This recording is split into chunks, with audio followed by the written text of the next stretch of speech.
Hi, I'm SARI Cohen. We're here at the world premiere of Hulu's Castle Rock, the show that dives into the multiverse of Stephen King. Let's take a first look. We're searchers, you and me. But you deserve a chance to make a place in the world. See, I'm a searcher who just wants to settle. Wants it bad. Just can't seem to find that place that'll live up to you, my perfection.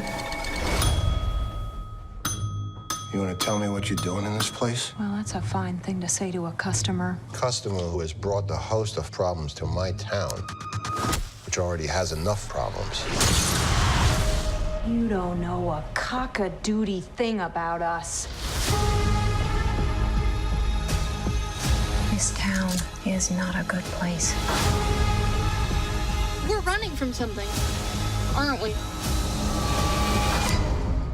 I will always do anything to keep you safe.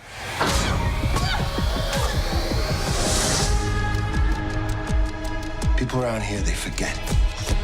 They forget the past. It's written in blood. I'm warning you. Something bad is coming. Tell me a little bit about finding your own in this character.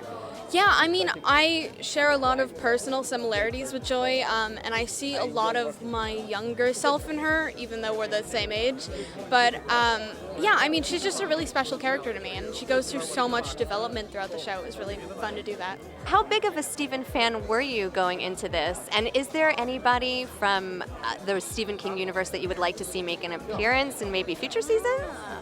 Yeah, I mean, I have always loved Stephen King. My dad used to read me, like 4 seasons to go to bed. And yeah, I don't know. I mean, I think there's so many characters that you could thrust into this world. And I mean, we've already kind of had our Shining reference, which is one of my favorites. I don't know, put Cujo in it. I'll play Cujo with the cat's technology. The idea was to look at Stephen's town and look at Stephen's characters and ask what would they feel like now? What would the sort of marginalia of the Stephen King universe look like on screen for television? And to get to do it with Stephen and JJ is just a dream come true for me.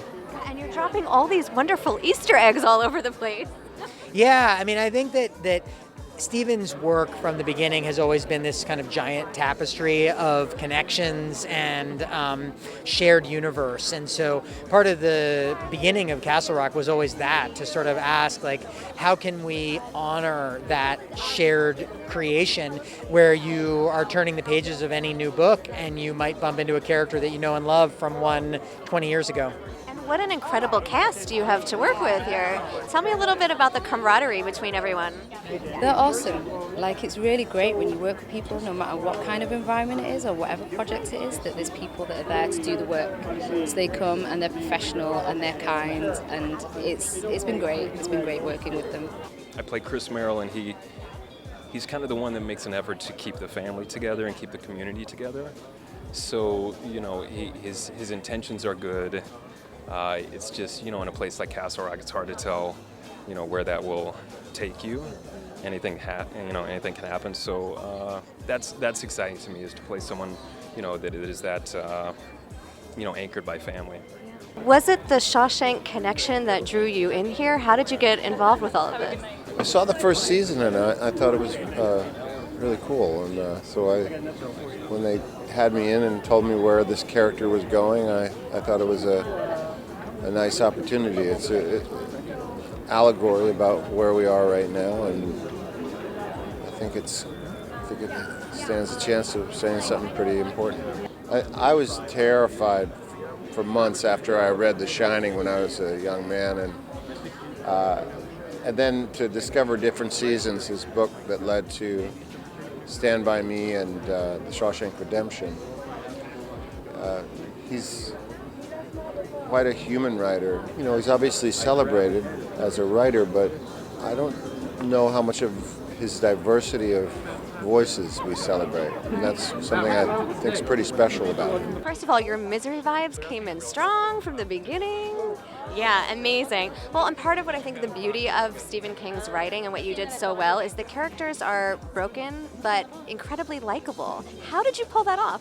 I mean, I think Annie Wilkes is the #1 sort of likable evil person. I don't even consider her evil, which is maybe not a good thing. I don't think it's my job to call her evil, but that's Stephen King's superpower, character. Like, it's why his books make such incredible movies and why they're so timeless, because he focuses on character above and beyond anything else.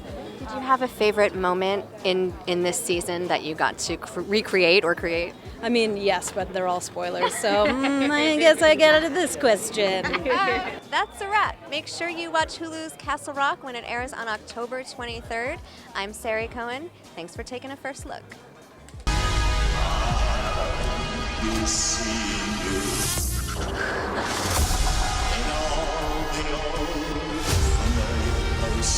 Listen to me now. People in places like this try to make you one of them. So they can use you and throw you away. But I won't let them. It'll be blood on Christmas before I let them. That's the story, soup to nuts.